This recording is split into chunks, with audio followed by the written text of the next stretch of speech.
一枚銅板，摸一次龍。你没听錯，在維斯特洛，曾經焚城滅地的王室核武，現在躺在泥坑裡，被平民搞成了付費摸龍的路邊攤生意。而這條龍的主人，七國之主、征服者的血脈伊耿二世陛下，此刻正在30米開外，化名混在難民堆裡，幹着全營地最髒最賤的苦役。因為頂撞公頭，他還被當眾摁着親吻了一隻沾滿穢物的靴子。一個國王跪下去了，這就是龍之家族第3季第4集幹的事。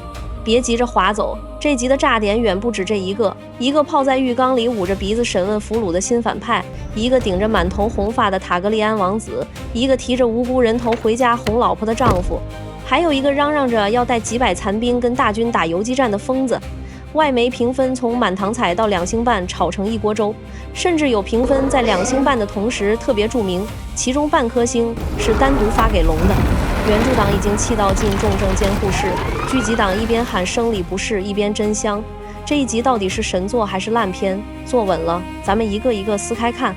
如果說前3集是溫火燉肉，第4集終於往灶台裡扔了2塊乾柴，可惜柴火不僅燒着了戰場，也燒焦了原著黨的心。有外媒影評的標題起得極損，誰還需要原著啊？並蓋章認證，這是全劇開播以來最不忠於原著的一集，沒有任何一場戲直接來自血與火。難怪馬丁老爺子壓根就沒再搭理第3季，如此魔改，原著作者誰能受得了啊？整集看下來，我最大的感想是，編劇們在進行一場名為如何讓每一個角色都比原著裡更憋屈的極限挑戰，而且他們贏了，贏麻了。本集的絕對主角是前幾集還像背景板一樣的歐爾蒙·海塔爾，這一集他一級封神，迷人、算計，但骨子裡瘋批。編劇給他設計了一個絕妙的怪癖，對氣味極度敏感，隨身帶着香料繡球，審問被佔領地的領主時還要一邊泡澡一邊捂鼻子，渾身寫滿了你們這些窮人臭到我了。這做派非常泰溫·蘭尼斯特，甚至比泰溫還傲慢。泰溫嫌棄的是具體的人，歐爾蒙嫌棄的是整個物種。在他眼裡，塔格利安家不过是一群靠黑魔法和飞行蜥蜴奴役文明人的外来入侵者，除了龙以外，全方位低人一等。而他的戰術是真的毒，15000大軍強行塞進藤石鎮平民家裡，全程人肉盾牌。他算得死死的，雷尼拉敢派龍來燒，燒死的全是剛向他效忠的子民，他會瞬間变成長了乳房的梅格。要知道，原著裡的歐爾蒙是個行軍慢到被嘲笑成磨蹭大人的傳統統帥，劇裡直接升級成了邪教頭子。更妙的是，當他發現伊蒙德根本不會來，那封信是偽造的，這位優雅的貴族老爺當場破功，拔劍砍桌子。前一秒還是嗅着香球的文明人，後一秒就是砍家具的瘋狗，這才是海塔爾家的家傳美德。本集最後一句台詞是他杀氣騰腾的：現在我們開始吧。老哥，都第4集了才開始，觀眾等你開始等的頭髮都白了。哦，不對，是頭髮紅了。紅髮疑雲，海塔爾家的養成系傀儡戴倫。說到頭髮，這集最讓原著黨血壓飆升的就是戴倫·塔格利安。上一集歐爾蒙玩了一手海塔爾式經典騙術，交出去一個假戴倫，真戴倫留在軍中當侍從。戴倫的藍龍特桑利安眼睜睜看着一個陌生小伙被戴蒙領走，一臉這誰呀的茫然。龍都看出來了，就戴蒙看不出來。堂堂騎了幾十年卡拉克西斯的老龙骑士，連這孩子身上沒有龍味都聞不出來，建議去找歐爾蒙借個繡球。而這一集揭曉的真戴倫頂着一頭和他媽如出一轍的紅褐色頭髮，這是天生隨了海塔爾家的基因，還是歐爾蒙受益染的？正片沒給答案，視覺信號是這孩子被從頭到腳海塔爾化了。書中的戴倫是大膽戴倫，溫文爾雅，受人愛戴。阿利森還曾欣慰地自我安慰，把戴倫送去舊鎮是我最正確的母職決定，我希望他是一個海塔爾。恭喜你，阿利森，願望成真了，而且超額完成。你兒子现在不僅是個海塔爾，還是個被海塔爾馴化、操控、強迫殺人的戰爭傀儡。本集結尾，歐爾蒙逼着戴倫親手處決無辜者來證明正義，這是對書裡被養育得很好的戴倫一次莫名其妙的降級改編。看到戴倫殺完人後那張被摧毀的臉，我只想說，海塔爾家的這種父愛真的比龍焰還毒。歐爾蒙養的不是外甥，是牌桌上的備用國王。海塔爾家已經不滿足於當輔政大臣了，他們要的是徹底的去塔格利安化。回到開頭那隻靴子，我們失蹤的國王伊耿二世正和拉里斯斯壯在壓奇堡的難民營裡摸爬滾打。編劇對伊耿的惡意在這一集達到了新高度。曾經不可一世的國王包攬了營地裡最髒最臭的雜役，連茅房都歸他管。順便說說他那個化名格雷果，這名字可不是隨便起的，而是編劇蓋在伊耿燒焦的臉上的一枚羞辱印戳。在冰火世界裡提格雷果，誰不先想到魔山格雷果、克里冈，全维斯特洛最強壯的殺人機器？而我们的伊耿呢，渾身燒傷，虛弱到跪舔靴子求生，頂着全境最硬的名字，幹着全營最髒的活，名字越硬，命越苦。資深老粉還能咂摸出第二層冷汗。正傳裡魔山死後被改造成活死人，化名勞勃斯壯，而現在是斯壯家的拉里斯，養着一個叫格雷果的廢人國王。斯壯家族與格雷果這個名字跨越200年，湊成了同一門手藝，專門收藏求生不得、求死不能的活死人。所以這個化名真正的潛台詞是，伊耿已經不是國王了，他是一具靠仇恨和陰謀強行續命的政治僵屍。I'm dead。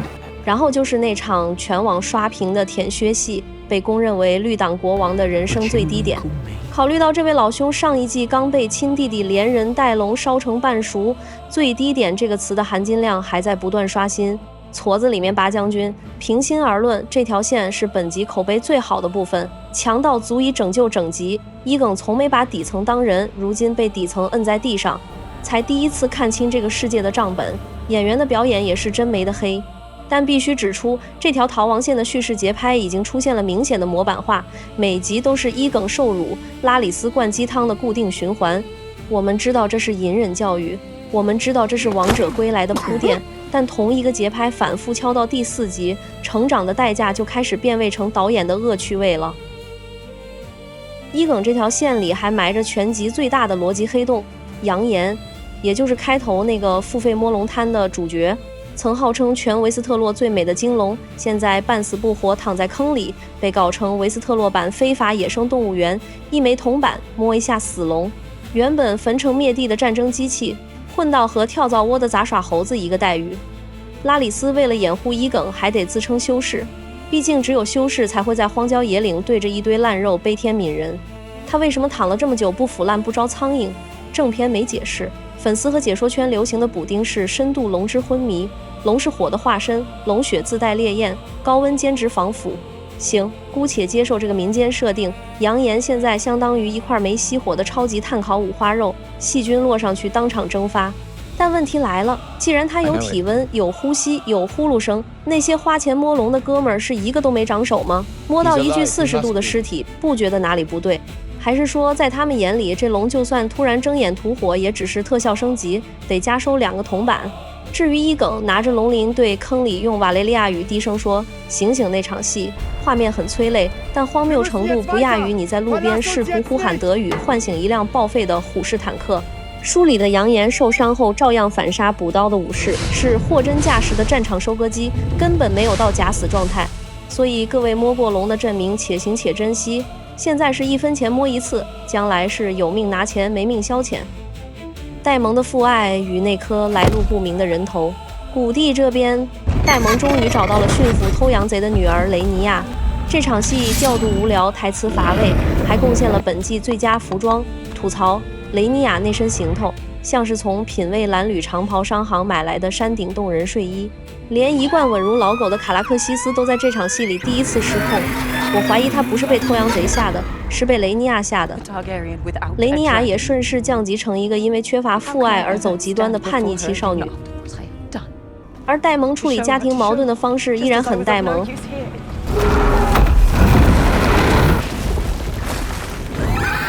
不接女兒回家，反手殺了個無辜牧羊人，